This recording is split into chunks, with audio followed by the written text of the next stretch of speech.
자식을 낳는 분들한테 꼭 하고 싶은 말이 있어요. 왜? 아이 이름에 응. 욱자를 넣으면 안 돼요.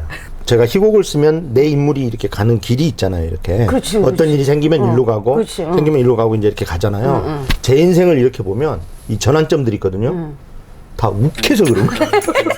진짜 이렇게 생각해 보니까 왜 내가 이리 왔지? 그냥 욱한 거야.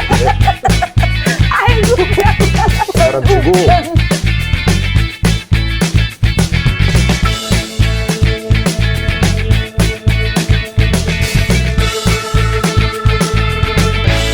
돌아온다를 봤어요. 네. 아 이렇게 가슴 따뜻한 글을 쓰는 사람이라면 네. 만나보고 싶다. 진짜 대학로에 그렇게 오래 있었어도 그러니까. 우리 선배님하고 연이 없었는데 갑자기 연락이 오셔서 네, 처음에는 살짝 놀랬고 근데 이제 선배님 우리는 삘이 있잖아요. 촉이 있잖아요. 그래서 그래서 극단 이름도 예, 필통. 그 필통에 대해서 얘기 한번 해봐요. 40살에 극단을 창단했어요. 그전에는 모시는 사람들 그리고 그전에는 예전에 품바를 했던 극단 가가 이제 그렇게가 제가 대학로 생활인데 한번 내 이야기를 나랑 삘이 맞는 사람들하고 함께 연극을 만들어 볼까 해서 이제 창단을 했죠. 필이 통하는 네네네. 그래서 필통. 그 이름에 얽힌 사연이 또 있습니다. 그 사연을 얘기 한번 들어봅시다. 야, 이 극단 이름을 짓는데 어. 너무 힘든 거예요. 왜? 못 짓겠는 거예요. 왜? 이게 사람 아들 이름 지을 때보다 더 힘들었어요. 진짜? 제가 그때 지금 없어졌나요? 블랙박스 시어터 바탕콜 건물 꼭대기 알죠, 거기 바탕콜. 거기서 제가 공연을 하고 있을 때인데 이렇게 창가에 보니까 히딩크 당구장이 있더라고요. 아 진짜? 그래서 내가 옆에 있는 그 연출하는 선배님한테 형 극단 히딩크 어때요? 극단 히딩크 진짜 그럴 정도로 너무 이렇게 예. 막 찍기 정말 힘들더라고요. 그때 이제 그 연출가가 권호성 연출가인데 블루사이공 네. 연출에 그 권호성 형이 저한테 네가 작가니까 극단 연필 뭐 연필통 뭐 연필. 어떻느냐 이러다가 필통이 딱 나온 거예요. 그래요? 필통 괜찮다. 쉽고 이중적인 이해도 되고 근데 거기에다 의미를 붙인 거죠. 필통인데 필이 통하는 사람들과 세상과 통하려 한다. 그래서 필이 통해서 여기까지 온 거구나. 예. 오케이. 저도 한번 좋았어. 뵙고 싶었고. 그 이제 돌아온다가 지금 계속 지금 계속 돌아오고 있습니다. 돌아오고 있잖아. 뭔가가 부메랑처럼. 제목을 잘 지어야 됩니다. 제목을. 진짜 어머 그러네. 제목을 잘 지어야 돼요. 왜냐하면은 좋은 일이 너무 많이 돌아오고 있잖아. 만약 뭐 끝났다. 이거 안 돼. 큰일 납니다. 큰일 납니다. 그 절대 하면 안 됩니다. 돌아온다 했더니 정말 자기한테 2015년에 초연인데 지금 19년이 되도록 계속 돌아오고 있어요. 아 좋은 일이 너무 많잖아. 너무나 영광스러운 일이죠, 정말. 중국에서 이게 저희 한국 공연팀이 가서 하는 게 아니라 중국의 극단이 제 희곡을 번역해서 돌아온다를 6월 달에 초연을 합니다. 북경에서. 거의 한류 스타 되는 거 아니야 이거? 아니 왜냐면 그런 경우는 잘 없는데. 예, 그렇죠. 와. 번역돼서 나가는 경우는 있어도 그렇지. 번역해서 이렇게 공연하는 경우는 많지 않은데. 그렇지. 그 나라에서 그걸 번역해서 이렇게 공연하는 자체가 그게 굉장히 의미가 있다. 지금 안 그래도 초연 때 우리 제작자인 에이전시이기도 한 우리 김수로 배우하고 지금 같이 김수로 와서 씨가 그걸 추진한 제 거구나. 돌아온다 희곡에 지금 이제 에이전시처럼 저랑 단독 계약을 하고 제 작품을 공연도 하고 해외에 팔기도 하고 이러고 있죠. 야, 진짜 대단한 일 하네. 네. 그것도 둘이 참 그 필통이네. 그것도 맞아요. 저도 그 그러니까. 김수로 씨랑은 아무 연이 없었는데 그러니까. 그냥 돌아온다 공연 보러 와가지고 좋아가지고 그 친구도? 두 번, 세 번, 네 나하고 번을 똑같네. 두 번, 세 번, 네 번을 보더니 어느 날 와가지고 저한테 꼭 공연할 수 있도록 좀 해달라고 그래서 연이 됐죠. 야, 그래서 내가 그래서 그 공연을 봤지. 우리 김수로 배우도 응. 그 주인공이었던 강선진 배우도 그렇고 아버지에 대한 조금 남다른 어떤 그 정이 있어요. 그런 분들이 이 작품 좋아하는 것 같아. 그 그리움 때문에 그 작품을 자꾸 찾는 그런 것 것 같아. 같아. 예. 나도 잃어버린 게 있어서 그래서 그게 더 확 와닿고 뭐 마지막에 거울 속에 자기 모습을 보고 아버지 왜 거기 계셨어요? 그거는 뭐 눈물을 안 흘릴 수가 없더라고. 그냥 울컥하고 그냥 그 자리에서 그냥 정말 남자들 아니 여자들도 모르겠지만은 저 그런 거 있잖아요. 저는 어렸을 때 제가 외모 컴플렉스 있다는 얘기 아까 했잖아요. 근데 너무 귀여워. 왜 그래? 근데 정말 귀엽게 생겼고 내가 아까는 조금 뭐 닮았다고 하면서 송강호도 발견했다. 제가 송강호보다 좀 잘생겼습니다. 조금 더 카리스마 있다. 미안하다. 미안하다. 예, 근데 아무튼 어렸을 때 아버지를 보면서 지금은 아버지 옛날 모습을 보면 미남이라고 생각을 해요. 근데 어렸을 때는 우리 아빠가 미남은 아니야. 다행히 나는 아빠랑 안 닮은 것 같아. 이랬단 말이에요. 엄마 쪽을 좀 닮은 것 같아. 근데 아시죠? 나이 먹으면 먹을수록 아빠랑 똑같아집니다, 정말. 거기에서 필을 얻었구나. 제 모습 안에 아버지가 이렇게 피어나고 있는 걸 보면서. 맞아. 피가 어디 가겠어. 맞습니다. 야, 그래서 그 작품이 많은 사람들한테 코드를 건드리는 것 같아. 중국 가도 성공할 것 같아, 좀 진짜. 기대를 하고 있습니다. 진짜. 뭐 다른 걸 다룬 게 아니라 우리 안에 있는 가족에 대한 정서를 다루고 있어서 중국도 뭐 일본도 같은 이 동양권들은 조금 이해할 수 있지 않을까. 그래.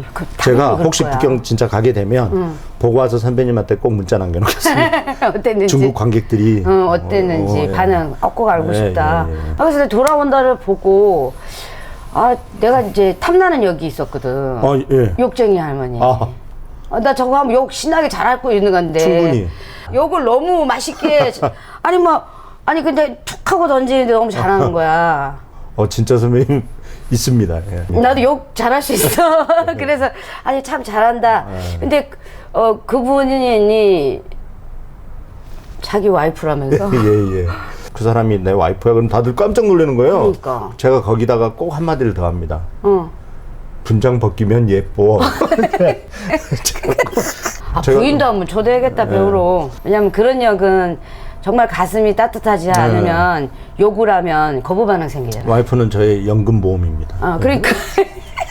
그래서 왜냐면 헤어지면 안 됩니다. 이제 아픈 새끼손가락 같은 또 자식을 품고 사는 엄마니까. 눈물 나서 그런 게 아니라 갑자기 뭐가 맺혀서. 왜 눈물 났네. 아니. 그래서 조금 조심스럽지만 그래도 그 아들 얘기를 좀 안 해볼 수가 없다.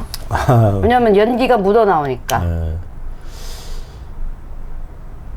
친가도 없고 외가도 없고 그런 우리 발달장애 아이가 양쪽 집안에 없는데 어느 날 아이가 크는데 2살인데도 깐난쟁이 같은 크기에 말도 못하고. 근데 어른들은 늦댄다, 뭐 늦큰다. 그렇지, 그럴 수도 있어. 5살에 말 못한 애도 맞아요. 있으니까. 근데 병원을 딱 갔는데 의사는 보자마자 알잖아요. 예? 얘가 2살이라고요?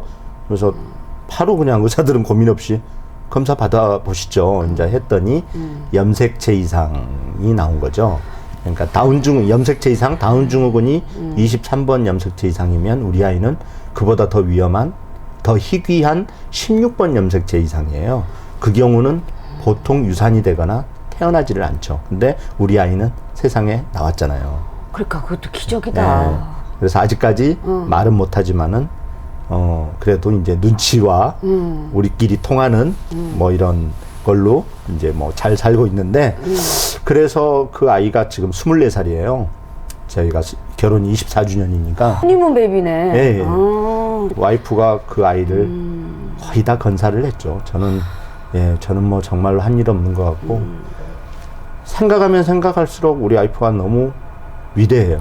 슈퍼우먼도 이런 슈퍼우먼이 없어요. 그러네, 진짜. 그 자기 배우 일 하면서 그러니까. 아이 다 건사하면서 대단하죠. 그러니까 그게 자식을 키워보는 엄마라 더 이해가 되지 않는. 제가 이상한 얘기, 재밌는 얘기 하나 해드릴게요. 무슨 이상한 얘기야 또. 그저께 이제 제가 6년 차 떨어져 살고 있잖아요. 그치, 춘천에 와 춘천에 있으니까. 못 나오고 있어가지고. 그래서 한 번씩 만나면 옛날에는 그냥 뭐 술만 한잔하고 그러고 말았는데 요새는 무슨 기분인지 자꾸 속엔 얘기를 한 번씩 이렇게 물어볼 때가 있고 뭐 이렇게 깊은 대화를 요즘 가끔 이렇게 뜬금없이 해요. 그래서 그저께 제가 와이프한테 좀 투정을 많이 부리거든요. 요새는 너무 너무 날 사랑하지 않는 거 아니냐? 사람을 이렇게 방치해도 되느냐? 막 이제 이렇게 칭얼칭얼 하는데. 믿으니까. 믿으니까. 그래서 심지어 너는 나 죽고 나면 일주일이면 모든 정리를 끝낼 것 같아. 똑같은 생활로 돌아갈 것 같아. 이제 이런 얘기를 해요. 그러면서 제가 무슨 얘기를 물어봤냐면 와이프한테 명호가 어느 날 우리 곁을 떠나면 난 네가 바로 날 떠날 것 같아 라는 얘기를 제가 했어요. 무슨 얘기인지 아시죠? 그랬는데 와이프가 뭐라고 한 줄 아세요? 답변이? 자기도 상상을 해보겠죠? 근데 명호가 떠나면 그러니까 훌훌 날아갈 것 같은데 그게 아니고 모든 게 멈춰버릴 것 같아. 그래, 이해가 간다. 명호만을 위해서 모든 삶의 패턴이 왔기 때문에 어느 날 명호가 떠나면 자기는 뭐 너를 떠나 이런 개념은 하나도 없고 그냥 내 삶이 멈춰버릴 것 같아 라는 얘기를 하더라고요. 그때 제가 또 한 번 망치로 맞았어요.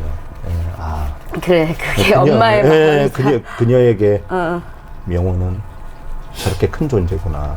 그렇죠. 그런 생각이 들더라고요.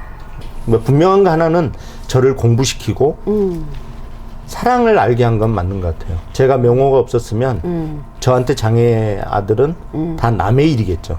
아니야, 후배님이라도 내가 배울 게 많다. 아유, 아니야. 그래도 일단은 아픈 아이를 그렇게 당연하게 생각하면서 그걸 또 복이라고 생각하고 사랑을 하면서 그렇게 사는 마음의 그 겸손함과 배려심과 이해심들이 그래서 다 묻어나오는 것 같아.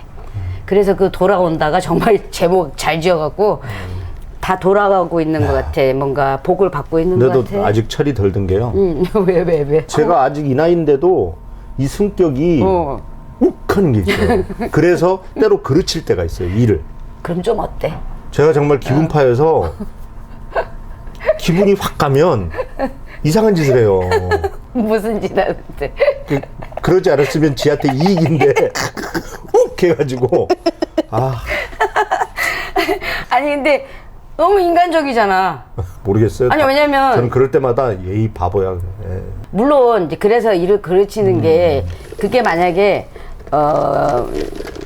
내가 차라리 손해보는 짓이면 그건 좋은 거라고 봐. 근데 그게 남한테 피해 주는 게 아니라 이게 결과적으로 나한테 바보짓을 했다면 날 위해서 난 그게 좋다고 생각해.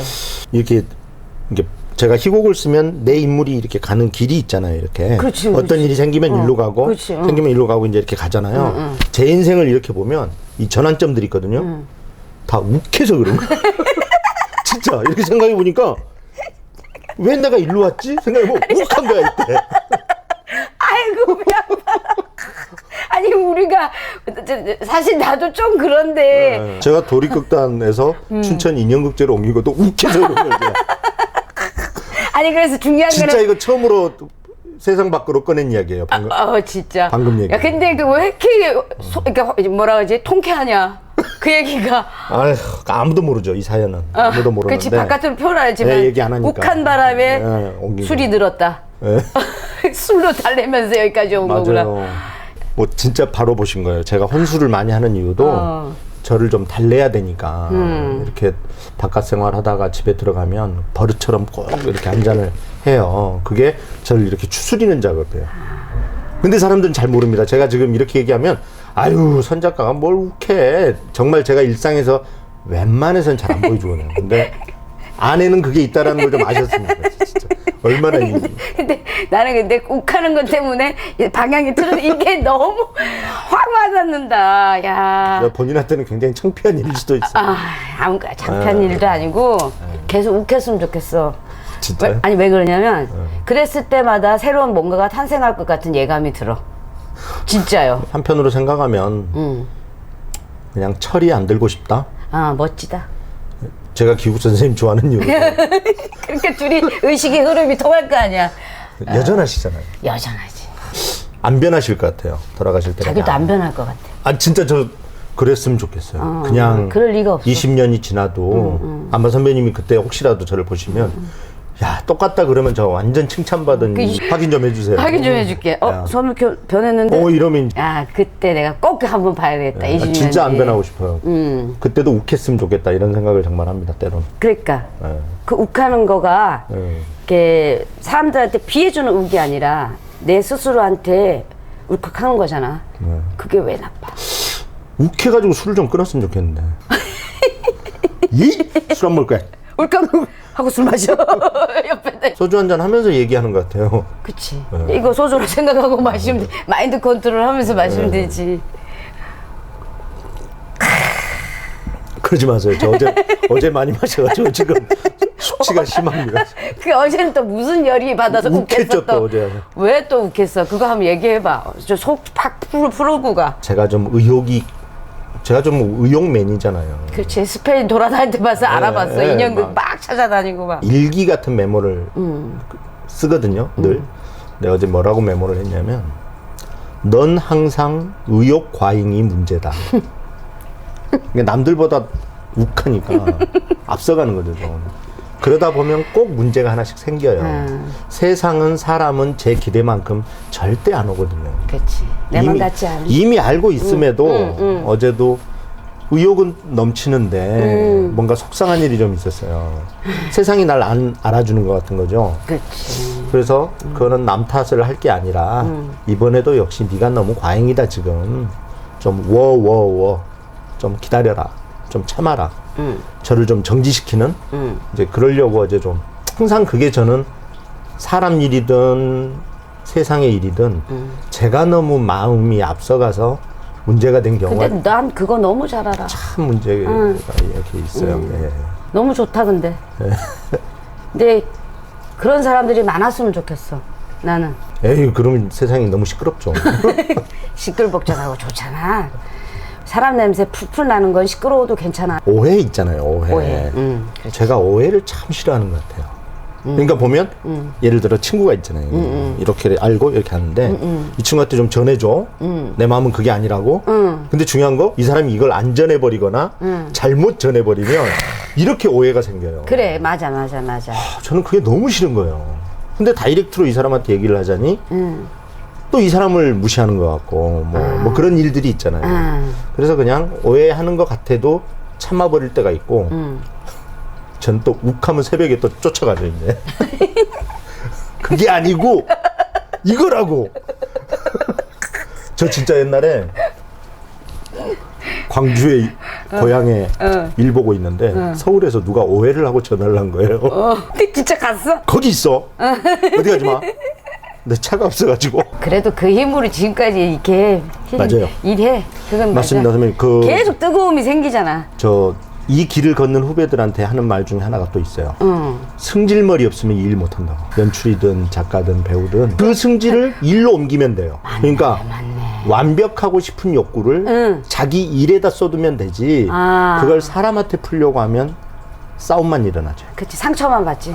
그래서 맞다, 제가 맞다. 연출을 하고 연기를 하고 극작도 하는 사람인데 극작을 제일 좋아하는 이유가 거기 있어요. 극작은 저랑만 싸우면 돼요. 근데 연기나 연출은 사람하고 싸워야 돼요. 근데 사람하고 싸우는 게 제일 재밌지 그게 않아? 저는 그게 약해요. 좀. 그래서 심지어 선욱현 연출 그만해라고 제가 명령을 내린 이유가 연출은 싸우라는 의미가 아니라 정확히 말을 전달하고 그 사람을 포기하면 안 되고 그 사람은 일을 하게 만들어줘야 되는 그런 참 잔소리 잘하는 선생님 같은 존재인데 저는 싸움을 해버려요. 어떻게 싸우는데? 내가 궁금하다. 그냥 설명을 해야 되는데 화부터 나기 시작해요. 제가 어제 한 얘기 오늘 하는 걸 그렇게 싫어해요. 그래서 제가 너무 재밌다. 아니, 저 사람은 못하는 게 당연해 라고 생각을 하고 저기야 어제도 얘기했잖아. 근데 그거는 오늘 봐도 어제 그 디렉션이 맞아 이렇게 라고 설명을 해줘야 되는데 어제 얘기했잖아.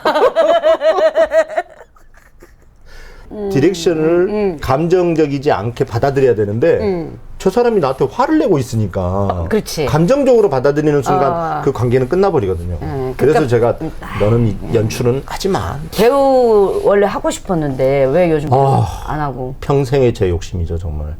작가가 제일 편한 직업이라면 제가 가장 아까도 얘기했지만은 저 혼자만 싸우면 되는 좋은 직업이라면 솔직히 연출은 탐이 안 나요. 그냥 제가 극단 대표를 했으니까 연출을 했고 뭐 어떤 일 도립극단에 들어갔으니까 연출을 해야 됐고 저한테 항상 연출은 일이었어요. 즐기지 못하는 일. 근데 배우는 항상 욕심이 나요. 저는 무대가 너무 좋아요. 근데 왜 안 해? 지금 6년째 무대에 못 서고 있어요. 아이고야. 저 지금도 소극장 공연 보러 가면 저기 올라가고 싶어. 정말 미쳐요, 미쳐. 근데 왜 안 하고? 못 하고 있죠. 지금은 직업이 있어서. 지금 직장인이니까 못 하는데 지금 허신탐탐. 그래서 제가 가끔 영화를 하잖아요. 그 짧은 단역한다고 가지만은 현장에 가면 그게 너무 좋은 거예요. 가슴이 뛰어. 예, 살아있는 것 같은 거지. 그 긴장감. 그게 전 너무 알럽해요, 알럽. 저 외국을 좀 많이 다녔어요. 그러는 것 같은데. 내가 한번 초대해도 돼? 영광입니다. 예. 정말로 한번. 욱하는 역할인가요? 아니, 숨기고 있었던 그런 모든 감정들. 그리고 슬프지만 슬퍼할 수 없었던 그런 것들. 네, 저죠. 그러니까. 그걸 한번 끄집어내주고 싶다. 아유, 예. 참 무대는 너무나 사랑스러운 것 같아요. 우리가 일상에서 만날 수 없는 관계를 무대 위에서 만나는 거잖아요. 저는 그래서 그 만남이 그렇게 짜릿짜릿해요. 상대역하고의 그 만남이 제가 카모마일과 비빔면이라는 2인극을 써서 직접 출연해서 진짜? 상도 받았어요. 오. 서울 연극인대상 연기상을 제가 그 작품으로 받았는데 약간은 반자전적인 얘기로 부부 이야기. 작가와 배우가 결혼 생활 17년을 한 이야기를 이렇게 이제 그러니까 와이프하고 얘기네. 약간 섞여 있죠. 그래서 그걸 공연을 했고 그걸 또 우리 김수로 배우가 이거 갑자기 중간 광고가 됐습니다. 어제 공연 시작했습니다. 진짜? 그래서 지금 다른 이제 보러 가야겠네. 예, 맞아. 선배님 저 보러 갈 때 진짜 연락 아니야, 그냥 내가 알아서 보러 갈게. 그런 거 하지 마. 연우 소극장이세요. 진짜? 카모마일과 비빔면. 네, 그거 보고 우리. 그거 꼭 보세요. 보러 갈게. 예. 그러면 자기가 배우를 했을 때 그러면 정말 내가 하고 싶은 역이 있었고 아니면 내가 이 역은 너무 좋았다. 인생작이 한 2작품 있죠. 저로 하여금 연기를 누가 연기하면서 내 연기 마음에 든다 그런 거 없잖아요. 아니 난 있어. 왜 그래? 그 맛에 사는데 남들이 뭐라도 내가 내 연기 좋아 이럴 때 있어야 돼. 그거. 희곡은 제가 착각을 할 수 있어요. 희곡은 다 써놓고 나서 발표되기 전까지는 난리 났네. 이거. 끝났네. 이런 착각을 할 수 있는데 연기는 하고 내려오면 그렇게 아쉬운 거예요. 영화는 더할 나위 없고. 왜 그러지? 그냥 뭔가 저는 외모 컴플렉스도 있다 그랬잖아요. 그러다 보니까 외모 컴플렉스 플러스 뭐 이렇게 제가 저를 보면 마음에 안 들어요. 그래서 아니야, 연기력이 돋보일 수 있는 건데 왜? 근데 그런 자신감을 가져본 게 별로 없어서 그냥 그랬는데 최초로 제가 나 좀 이번에는 했던 것 같아. 그게 뭐냐면 오아시스 세탁소 습격 사건에 염소팔이라는 그 얼치기 세탁 배달부 역할을 제가 초연 때부터 쭉 했었죠. 근데 그 역할을 하면서 제가 그때 내가 좀 했던 것 같아라고 얘기를 하냐면 그 경험은 그 작품 이후로는 없는 것 같아요. 분장실이 불편하고 무대 위가 편했어요. 분장실에 앉아서 역할을 기다리는 게 불편해요. 싫고. 근데 무대 위에 안으로 들어가면 신났어. 그렇게 편하고 그래서 야 어떻게 무대가 이렇게 편할 수가 있지? 그래서 그 역할이 저한테 어떻게 말하면 저를 좀 깨운 작품이기도 하고 그게 약간 바보 역할이거든요. 제 안에 바보가 있는 것 같아요. 바보 있어. 네? 바보니까 못가지. 보이나요? 바보야 바보. 맞아. 근데 그게 바보가 뜻이 다른 뜻이야. 그 멍청이 바보가 아니라 매력 있는 바보라는 거지. 그리고 이제 카모마일과 비빔면은 사실은 반자전적인 얘기가 들어있기 때문에 어쩌면 내가 세상에 솔직하게 나를 드러내지는 못해도 무대 위에서 뭔가 저 비슷한 인간을 하나를 이렇게 해본 자유? 그런 거. 그러면은 이제 연출은 힘은 들었지만 그래도 나 이건 좀 잘했던 것 같다. 아니면 이거는 딱 그것도 역시 그러니까 연기도 그런 것처럼 연출도 그냥 뭐 잘했다라기보다는 남들이 그냥 그래도 그 작품이라고 얘기를 해주고 저도 지금 이 순간 꼭 다시 앵콜을 해보고 싶은 작품이 있어요. 이게 뭔데? 이발사를 살해한 한 남자에 대한 재판. 그게 제목이에요. 2008년인가 9년인가 필통에서 했던 공연인데 이발사를 살해한 한 남자에 대한 재판. 그 작품을 꼭 다시 한번 해보고 싶죠. 꼭 다시 한번 했으면 좋겠네. 그래서 만약 정말 저하고 호흡이 맞고 정말 삘이 맞는 그런 좋은 배우들이 있으면 저는 연출 한 번씩 하는 것도 연출은 기다릴 줄 알아야 되는 것 같아요. 맞아. 배우는 절대 특히 연극 배우들은 그렇게 순발력이 세지 않아요. 그래서 배우들이 당황할 때 그거잖아요. 연출이 이러라고 해서 앞에서는 대답을 안 하죠.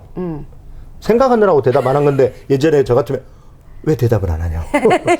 근데 지금은 이제 철들어서 이제 본인은 열심히 했는데 빨리 따라가지 못하는 것 때문에 재능이 없다라고 생각하고 포기하는 배우들도 결국 있거든. 그래서 배우들이 연출보다 더 사람으로 말하면 더 좋은 사람이어야 돼요.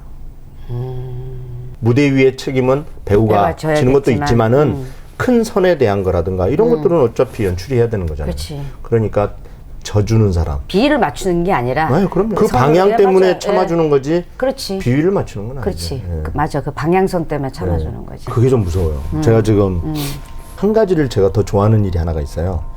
희곡 강사. 제가 2005년인가 6년부터 희곡 가르치는 걸 사실은 또 되게 제가 좋아해요. 7, 8년 만에 이번 학기에 제가 2학교를 출강을 했거든요. 지금 하고 있는데. 한 6, 7, 8년이 흘러간 거잖아요. 그렇지. 젊은 제자들 만나는데 옛날하고 느낌이 좀 틀려요. 뭐랄까, 저도 모르는 어떤 강의 하나가 중간에 흘러가 버린 것처럼 좀 소통이 안 된다고나 할까? 아니면 내가 얘기하는 걸 이 친구들이 충분히 받아들이고 있나라는 물음표가 찍힐 때가 있어요. 저 나이 먹은 거죠, 이러면. 나이 먹은 거지. 그러니까. 요즘 아이들의 눈높이에 좀 맞출 필요는 있을 것 같아. 그게 제가 좀 헷갈리는 거예요. 자기가 그동안 살아왔던 그거를 뭐 이렇게 무너뜨리는 게 아니라면 그냥 조금 열어놓고 조금 호기심을 갖고 조금 들여다봤으면 좋겠어. 제가 강의를 해보면서 나는 선생님, 교수님도 안 되겠구나. 교원으로서의 삶도 나는 안 되겠구나. 대학원도 가지 말고 꿈도 꾸지 말자 라고 저는 생각을 해요. 그 이유가 뭐냐면 욱해서 그래요. 그놈의 욱. 아이들 가르치는 것도 결국 기다려주고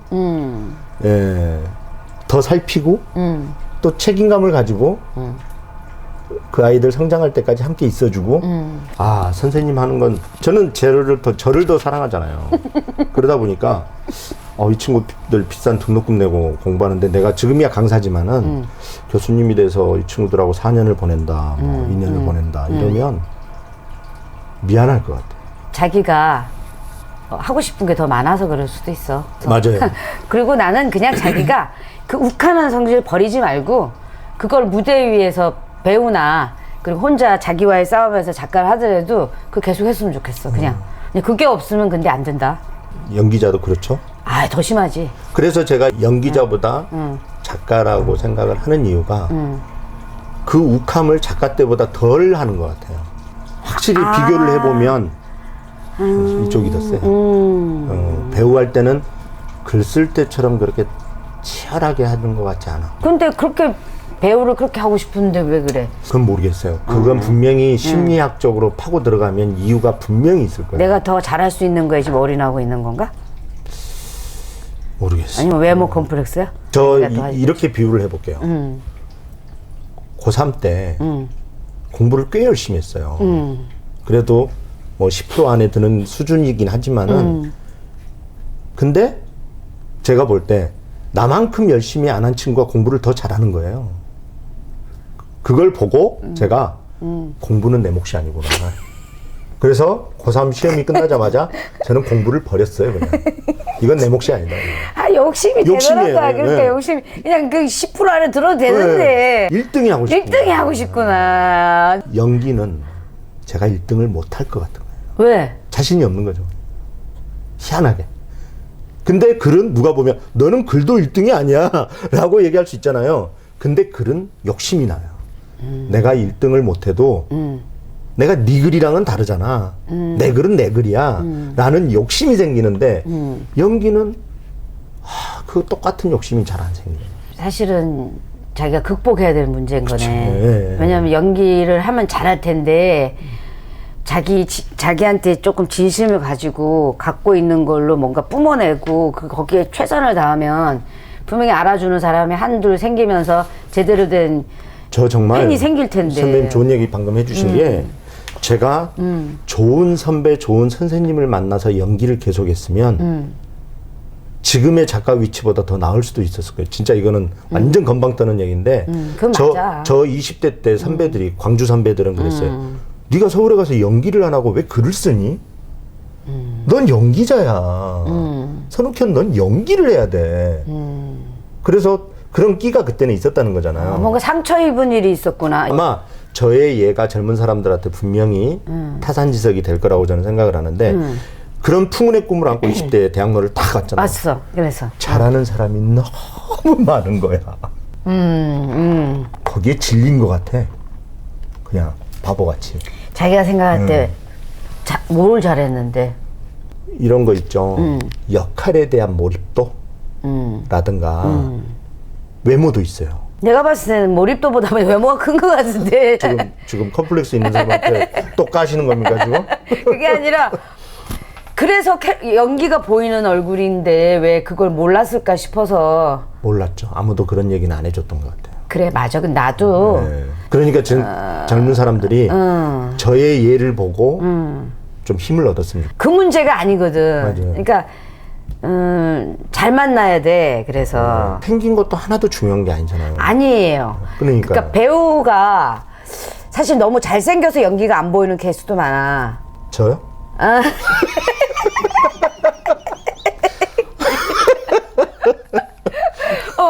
그래서 그러니까 외모가 그렇게 중요하지 않다라는 거를 좀 젊은 사람들 좀 후배도 좀 알았으면 좋은 게 나는 한 번도 공연을 보러 가서 외모를 보고 괜찮다는 생각 단 한 번도 해본 적이 맞아요. 없고. 알고 보면 연기력을 보고 그렇지. 연기가 매력을 보여야 느끼는- 되는 거고 네, 맞습니다. 그리고 그 사람을 보는 거거든.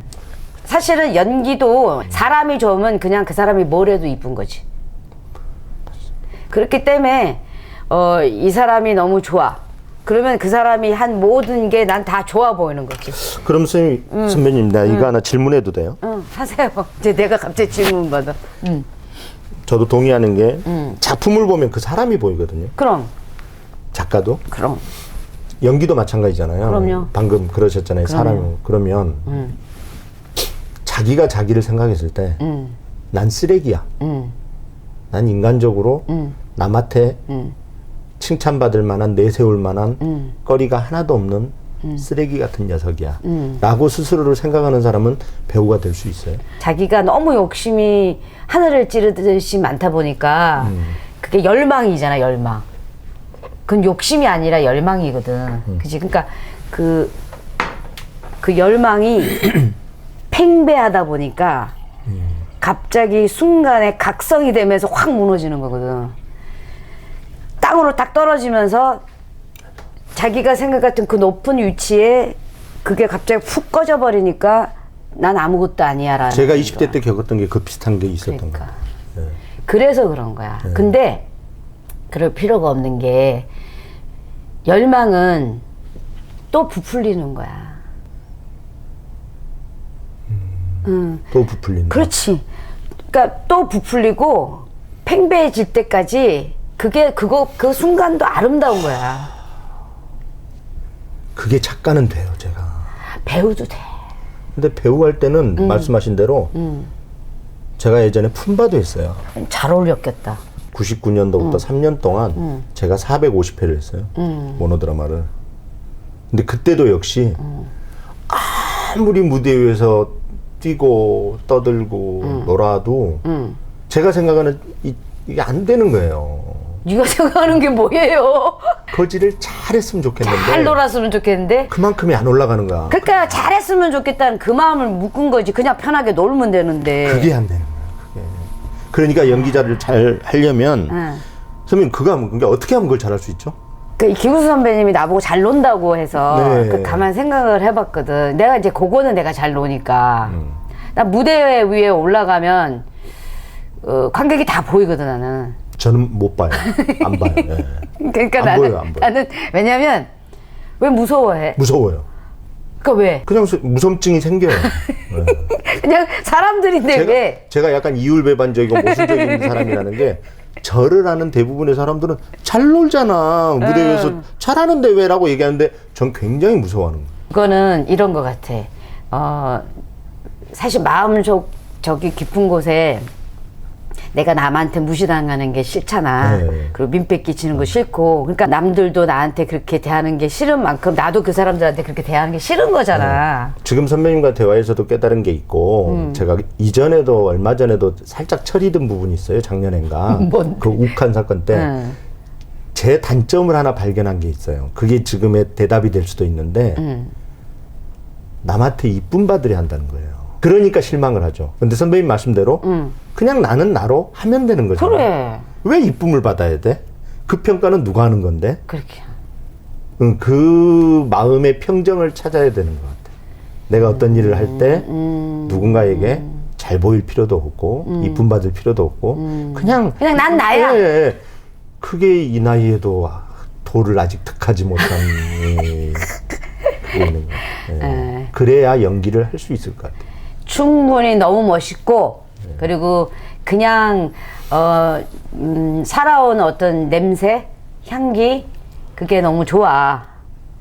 그러니까는 그냥 있는 그대로 자기 모습으로 무대에 올라가고 그런 날이 왔으면 좋겠어요. 그렇게 될 거야. 이제 좀 그 마음이 생겨요. 이제는 제가 무대 위에 선대면 이제 잘할 수 있을 것 같지. 그런 허황된 목표를 안 세울 것 그렇지. 같아요. 예. 그냥 그 인물과 맞아요. 만났어. 네. 그 인물한테 네. 최선을 다해서 그 인물을 대해줘. 네네네. 그럼 끝이야. 야, 선배님 방금 너무 멋진 말씀 해주셨네요. 그럼. 거기에 내가 필요하고 뭐가 필요한 게 아니라 그럼. 그 인물한테 잘 대해주라는 말씀이 그치. 그래서 그 인물이 날 만나서 빛이 네. 나게 해주지. 욕심을 덜어내고 응. 굉장히 자연스럽게 여러분을 만나는 네. 한 배우를 보게 될 것입니다. Coming soon. 회개를 좀 할게요. 그래, 그럼 일로 보게. 무슨 얘기를. 귀여워 죽겠네, 아주 제가 그냥. 최근에 그 생각을 했어요. 어느 순간 죽는 순간이 다가오겠죠? 마지막 순간이. 그러면 잘못한 일이 생각이 나잖아요. 그렇겠지. 예. 여러 가지가 있지만은 회개해야 될 일들이 많이 있지만은 그 중에 한 가지만 오늘 제가 얘기를 하면 저는 희곡한테 제일 잘못한 것 같아요. 제가 강원도에서 지금 6년차 생활을 하고 있고 그 전에는 필통을 창단해서 7년 생활을 했고 제가 13년만 볼게요. 그 전은 안 보고 40살부터 지금까지 이렇게 보면 희곡을 마음껏 사랑해주지 못한 것 같아요. 다른 데 시간을 다 보냈어요. 극단 만들어서 연출하고 술 먹고 강원도 와서는 9시부터 6시까지 일하고 술 먹고 너는 희곡을 사랑하지 않는 놈이야. 마누라 같았으면 진작에 도망을 갔지. 라는 생각이 최근에 들더라고. 너는 희곡 작가로 살아가고 있는 놈이 어쩌면 희곡한테 그 정도도 시간을 안 내니. 라는 회개를 진짜 진심 어리게 내가 잘못했구나. 그래서 바람이 있다면 이제 희곡한테 더 많은 시간을 왜 저기 남자들이 다 늙어서 마누라 소중한지 안다 그러잖아요. 그런 것처럼 희곡한테 더 많은 시간 내고 싶고. 그러니까 희곡이 자기한테 준 게 너무 많아서 자기가 그러니까 사랑을 준 거에 비해서 나한테 너무 준 게 많으니까 이제 나는 앞으로 희곡한테 더 많은 사랑을 해야겠다. 딴 데서 시간을 다 보낸 것 같아. 그리고 하나님이 생각을 해도 네 인생에 세상에 나와서 유일하게 밥값을 한다면 네가 태어난 요만큼한 이유라도 찾는다면 지금까지 쓴 작품보다 훨씬 뛰어난 작품 하나를 세상에 꼭 좀 남겨놨으면 좋겠다. 숙제처럼. 제가 좋아하는 작품이 쉴러의 도적대 이런 작품 참 좋아하거든요. 너무 싫은 게 죽었다 깨어나도 그 작품 같이는 못 쓸 것 같은 거예요. 이게 너무 화가 나요. 근데 언제부터 글을 쓰게 됐는지 그게 궁금하다, 갑자기. 정말 글쓰기의 시작은 초등학교 때 계몽사에서 하던 독후감 공모가 저희 초등학교 때는 있었어요. 상이라고 해봐야 동화책 몇 권 주는. 그걸 제 기억으로는 4학년 때인가 초등학교 4학년 때? 처음 이렇게 냈는데 덜컥 된 거예요. 아, 글재주가 그때부터 있었구나. 근데 이제 그게 중요한 게 네. 그걸 집에 상장을 가져갔을 때 만약 그때 아버지나 어머니가 공부 안 하고 쓸데없이 뭐 이런 걸 하느냐 그랬으면 아마 제가 글을 안 썼을 겁니다. 근데 그걸 되게 칭찬을 하신 거예요. 그렇지, 칭찬받을 일이지. 상 받고. 그래서 해년마다 공모를 하면 이제 재미가 들려가지고 그걸 계속 쓰게 됐어요. 그래서 고등학교 때도 문예반을 했고 연극반이 아니라 문예반을 했고 대학교도 제가 영영과와 국문과 사이에서 되게 고민을 했었어요. 그러다가 이제 영영과를 못 가고 부모님이 제가 고향이 광주거든요. 전남 광주인데 장남을 이렇게 떨어뜨려 놓고 살기 싫다고 아버님이 강력하게 전남대학교 가라. 근데 거기 있는 영영과가 없어요. 그래서 신방과를 간 게 아주 단순해요. 정말 제가 고등학교 때 상담실 가서 전남대의 커리큘럼을 쫙 보고 신방과에 영화론이라는 과목이 한 과목이 있었어요. 정말 그걸 보고 제가 단순하네, 예, 이게 뭐 기자가 되겠다, PD가 되겠다 가지고 영화론이 있네? 저 좋아하는 과목이 하나 있어. 그래서 학교 들어가서 공부는 뒷전이고 연극반 전남대 연극반에 들어가서 연극반 생활만 4년을 열심히 했죠. 동아리 생활? 우리 네. 다 동아리 출신이 그때는 많았잖아 또. 그래서 처음에는 배우만 한 거예요. 근데 이제 예비역 되고 군대 갔다 오니까 이 재학생들이 그때 당시 이상한 풍토가 있어가지고 예비역을 자꾸 작품에 안 끼워주는 거예요. 젊은 친구들이 자기네들끼리 야겠다고. 그래서 글을 썼고 희곡을 연극만 하다가 한번 내가 이 희곡을 써볼까 했고 대학교 4학년 때 학교 내 공모에 또 냈어요. 근데 그게 덜컥 또 당선이 왜 이렇게 된 거예요. 상복이 많은 거야, 진짜. 그 상들이 저를 오늘의 어떻게 말하면 계속 희곡을 쓰게 한 그게 됐죠. 왜냐면 상을 받는다라는 거는 좀 검증받은 것 같기도 네, 하고. 약간 내가 이걸 해도 되나 보다. 그치. 대신 선배님 제가 신춘문예는 4번을 떨어졌어요. 자존심 상하게 4번이나 떨어졌을 때는 대학로 단골집 이런 술상을 제가 엎었어요. 그 젊은 나이에. 아니, 저 주사 있는 사람도 아니었는데 아니 그 술집 무슨 죄가 있다고. 자존심이 너무 상해가지고 이 똑같아요. 이 유리가 있었거든요. 이거는 없지만. 이게 깨졌어요. 이게 돈이 얼마겠어요. 그러니까 와. 근데 그 사장님이 너무 좋아가지고 그걸 또 단골이라고 젊으니까 그때 뭐 25, 6 이랬을 거니까 봐줬어요. 근데 그 집이 옮겨서 오픈을 했어요. 선배님도 아시는 서피동파예요. 서피동 옛날 서피동파 사장이 예, 제 단골집. 복 받으실 거예요. 젊은 혈기에 또. 맞아요. 그러고 이제 제가 신춘문예 다시 안 내겠다. 자존심 상해서 신춘문예 무시하기 시작했어? 바로 대학로에 데뷔해버리겠다. 그치. 해서 빚을 내서 95년 2월 달에 저의 대학로 첫 공연이 피카소 돈년 두보라는 작품이 그렇게 해서 탄생한 작품입니다. 근데 중요한 거. 오기로 탄생한 거네. 네. 그런데 문화일보가 막 그때 신춘문예, 이게 문화를 활성화시킨다 해가지고 창간하면서 사계절 문예를 했어요. 아, 그래 했었어. 신춘하고 맞아. 동계 이런데 희곡은 춘계, 하계 이렇게 봄, 여름에 공모를 했거든요. 제가 그 피카소 돈년도 뭐 발표를 하고 이것까지 깨면서 신춘문예 안 낸다고 그랬는데 그 하계가 생긴 거라고 그때 그걸 냈는데 그게 당선이 된 거예요. 그러니까 사람이 완전히 내려놓고 포기할 때 맞습니다. 그분이 오셔. 맞습니다. 그거 경험한 거네. 진짜 동의합니다. 뭐 왜냐면 4번 떨어질 때는 다 된다고 생각하고 냈어요. 이건 제가 대학로에서 활동도 하죠. 희곡을 쓰니까 보자마자 이건 돼. 이건 안 될 수가 없어. 직원방 떨은 거네. 근데 5번째 낼 때는 이건 안 돼. 이렇게 쓴 희곡은 당선이 안 될 거야. 근데 그게 된 거예요.